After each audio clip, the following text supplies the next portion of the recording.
আসসালামু আলাইকুম ওয়া রাহমাতুল্লাহি ওয়া বারাকাতুহু। ইন্নাল হামদালিল্লাহি ওয়াহদা ওয়াসসালাতু ওয়াসসালামু আলা মান লা নাবিয়্যা বা'দা আম্মা বা'দ। সম্মানিত উপস্থিতি, আমরা চমৎকার একটা বিষয় আলোচনা করছি। বিষয়টা হচ্ছে রিয়া, লৌকিকতা। আমরা জানি যে ইবাদত আমরা আল্লাহর জন্য, আল্লাহকে রাজি খুশি করার উদ্দেশ্যে করব, সেটা না করে যদি লোক দেখানোর উদ্দেশ্যে, মানুষকে দেখানোর উদ্দেশ্যে করি, তাহলে সেটাই হয় রিয়া, লৌকিকতা।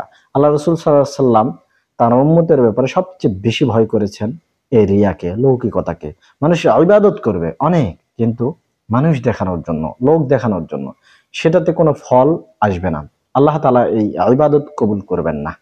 তো আলী ইবনে আবু তালিব রাদিয়াল্লাহু আনহু এমন 4টি বৈশিষ্ট্য উল্লেখ করেছেন, যে 4টি বৈশিষ্ট্যের কোনো একটি যদি আমাদের মধ্যে পরিলক্ষিত হয়, তাহলে আমরা রিয়াকারী। তিনি বলেছেন, 1 নম্বরে, রিয়াকারী ওই ব্যক্তি যে আড়ালে আবডালে ইবাদত করলে আলস্য ভাব নিয়ে তাড়াতাড়ি ইবাদত করে শেষ করে দেয়।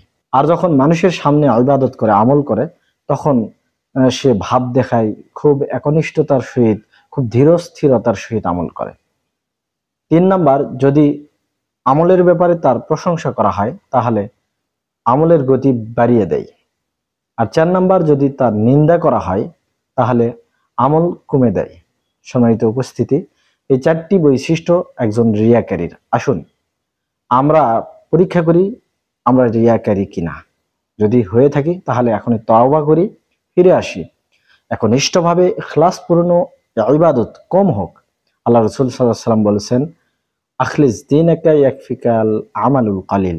তোমার দিনকে খাঁটি করো, তোমার অল্প আমল নাজাতের জন্য যথেষ্ট হয়ে যাবে। সুবহানাল্লাহ। তাই আসুন সম্মানিত বন্ধুরা, অল্প ইবাদত করি, কিন্তু একনিষ্ঠভাবে আল্লাহর জন্যই করি। আল্লাহ তৌফিক দান করুন, আমিন। ওয়া আখিরু দাওয়ানা আনিল হামদুলিল্লাহি রাব্বিল আলামিন। আসসালামু আলাইকুম ওয়া রাহমাতুল্লাহি ওয়া বারাকাতুহু।